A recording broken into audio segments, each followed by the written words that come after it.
Hello, everyone. Welcome back to this week's episode of Mocktail Myths. This is Bailey. And this is Brianna. This week, I am drinking, it's a Bloom superfood latte, I think it's called. Not Bloom, Blume, Oh, but good ingredients. It's not bad. It's supposed to be kind of like a hot chocolate. It's not super sweet. So, like, they actually put, like, hey, you probably want to sweeten this. There's like coconut sugar in it. So, I did that. And then I added just a little bit of honey. Not bad. it's like for like a little gut friendly. I don't think it's like a gut. It's not really promoted for gut Oh, I see. friendly. No, it's a superfood latte. Yeah. They have other ones that are like gut belly balance. Oh, Yes. So yeah, not the Bloom, the Blume. and And it was the mint chocolate one. That's what I did. how does it taste? Because it has spirulina in it.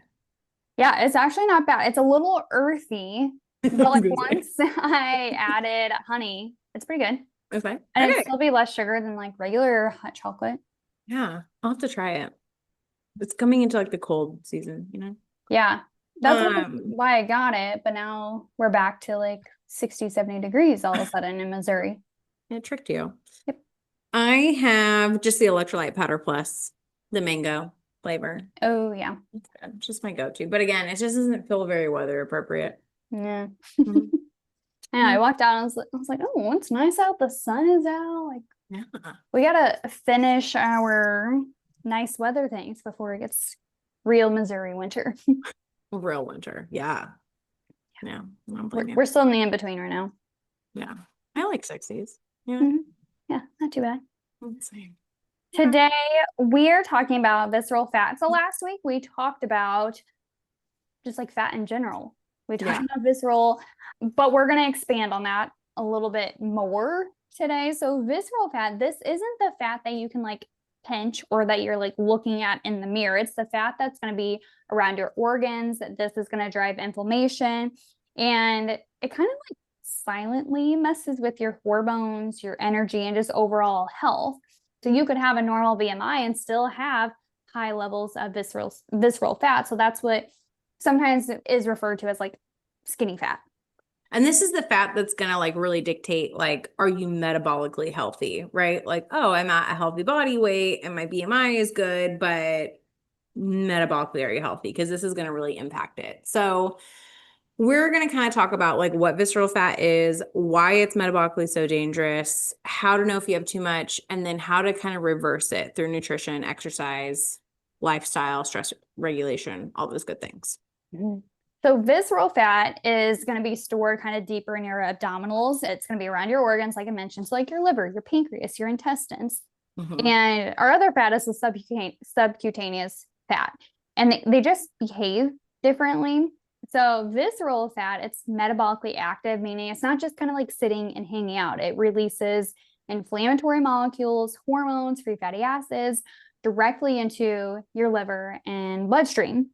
And this can kind of create a little bit of a chain reaction, such as insulin resistance, higher triglycerides, elevated cortisol, and can even increase your risk for heart disease, fatty liver, brain fog. Kind of like this fat is talking to your organs, but the conversation isn't going so great. And it's not that all visceral fat is bad. We actually do need some because it's going to give you some cushioning around your organs and it's going to help your hormones function. But when we have too much, it's kind of like our body's a little bit on fire everywhere. You might not see it, but you'll feel it through your energy, your hunger cues, your mood, your sleep, and how your body even like responds to food. Yeah. Yeah. So how it shows up, there's a few like telltale signs that you can get without getting like fancy testing. So these are things that you can kind of like pay attention to. If you are seeing that some of these are popping up, you likely have increased visceral fat. So Bailey said you store fat mostly in your midsection. So this is especially like true if you kind of like are a lean person in your limbs, but you kind of just feel like your midsection is not very lean. So in your midsection, your waist circumference is more than 35 inches for women or 40 for men. That's like That's one that we don't really talk about a lot, but that's a good indicator of like, is your abdominal circumference kind of like where it needs to be for health? The stubborn belly fat, which I feel like I hear women talk about this a lot. So this stubborn belly fat that's like not responding to like a normal diet change or calorie deficit, or you are just doing as much cardio as you want and it's still there. And then especially if you're experiencing like energy crashes, cravings, poor blood sugar control. So like labs that could be elevated would be triglycerides are a big one, low HDL, which is your good cholesterol, and then your fasting glucose kind of keeps creeping above 90. It's just kind of like habitually a little bit high. That kind of means like that's like a check engine light. I feel like all of those things are like, okay, my visceral fat is probably high. And this can build up for a couple of reasons. It could be due, of course, to blood sugar spikes and crashes. Again, we come back to blood sugar all the time because it has so much to do with everything. And having constant highs and lows and insulin will drive the body to store more fat around your organs. So refined carbs, sugary drinks, or even healthy snacks eaten without good balance can cause you to kind of be up and down throughout the day. Could be chronic stress, so that elevated cortisol telling your body to go in protection mode. And the easiest place to store kind of that emergency energy is going to be your belly. Lack of sleep, just one night of poor sleep increases your insulin resistance up to like 30%. So chronic deprivation shifts when your body stores fat from the subcutaneous to the visceral.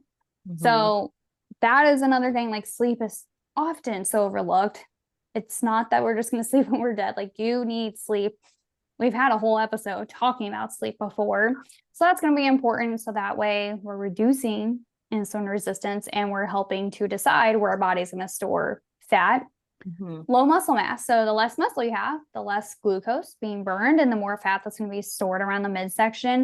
And then alcohol and processed food. So alcohol goes straight to your liver and contributes to a fatty liver, which is kind of like a visceral fat red flag going on there. So those are kind of like the top hitters as to why and how does visceral fat increase. Yeah. So how to reduce visceral fat? Because the thing is you absolutely can change it, and lifestyle change, that visceral fat is highly responsive to lifestyle change. So you can't spot reduce fat. So anything that's like, do a bunch of crunches, all this, like that's not going to really do it for you, but you can create kind of this environment in your body that helps you burn that visceral fat first. So number one is going to be balance your blood sugar.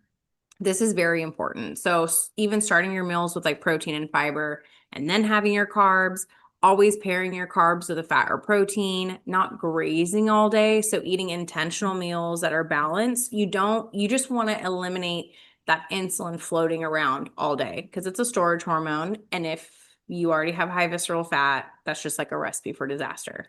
Second, lift heavy and move more often. So strength training increases insulin sensitivity. It also gives a place for that glucose to go. That's not going to be your fat. So that's helpful. Walking after meals. This is especially true if all of these are happening and your A1C is high. Walking after your meals is going to directly lower your blood sugar in the moment. It's going to help you out. And then things like HIIT. So strategic cardio, I would say like true sprint style HIIT. That's only a few minutes, maybe once or twice a week. Super helpful. Sleep. You literally can't, these first three things, I mean, honestly, all of them, but if you're going to focus on it, these first three things, sleep, you have to get 7 to 9 hours. It's not an option. So you need it. It's like metabolic medicine. Create a good sleep routine. Just knowing that even for someone that doesn't have high visceral fat or doesn't have any blood sugar dysregulation, less than 7 hours of sleep is going to make you more insulin resistant the next day. It's not something you want to be doing if you're already struggling with this.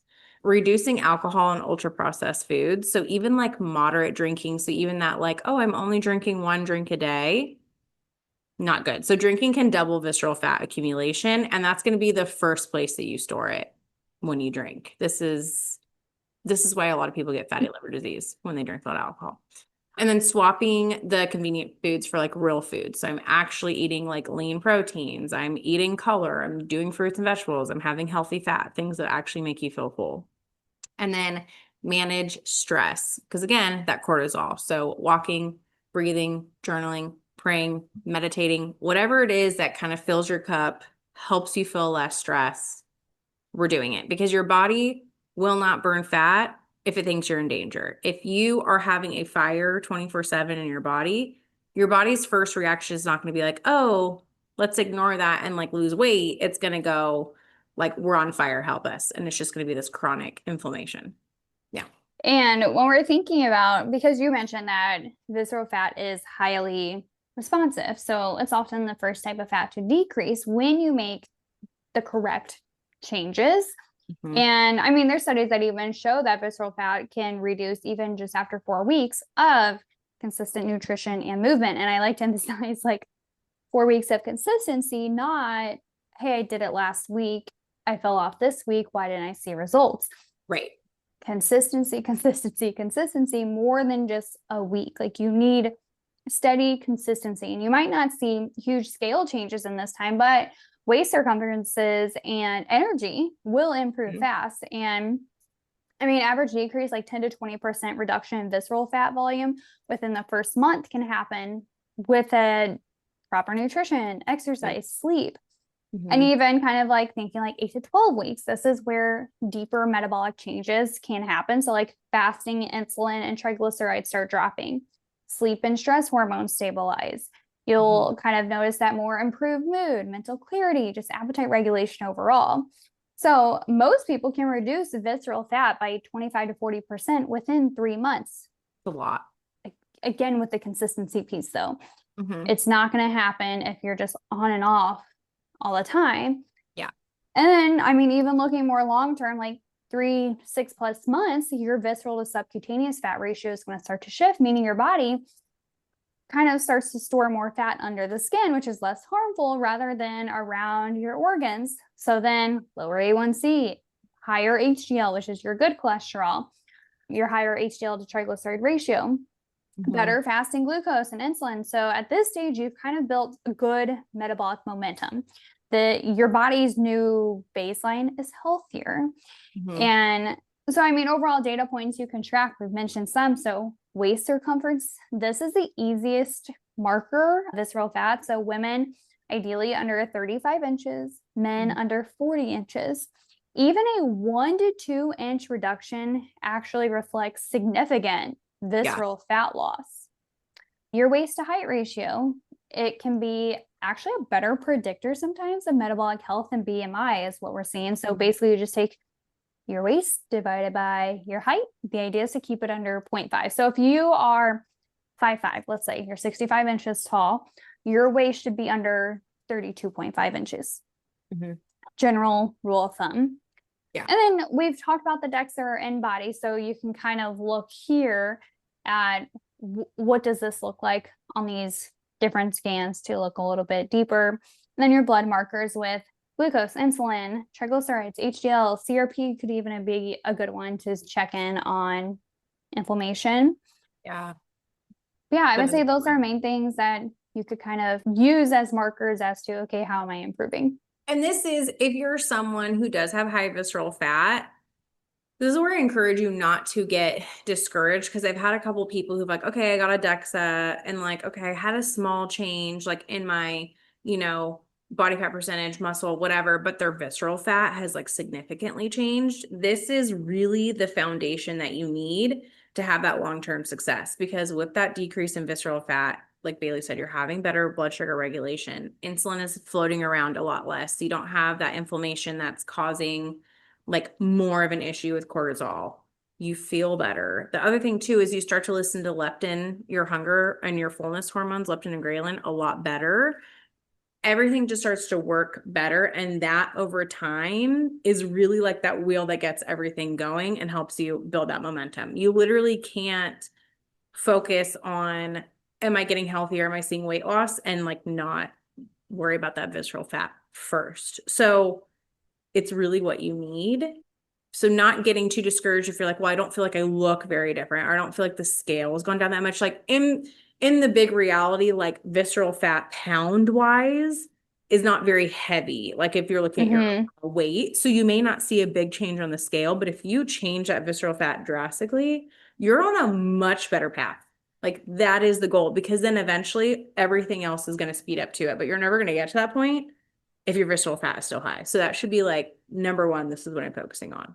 This one, it's going to be less about how you look. It's more a reflection on how you feel. And so how you want to, working out. exactly. Yeah. Balance your blood sugar, lift heavy weights, sleep, manage your stress. And when we say manage your stress, not just dissociate it from it, actually do things that are going to help release your stress and like actually take care of things.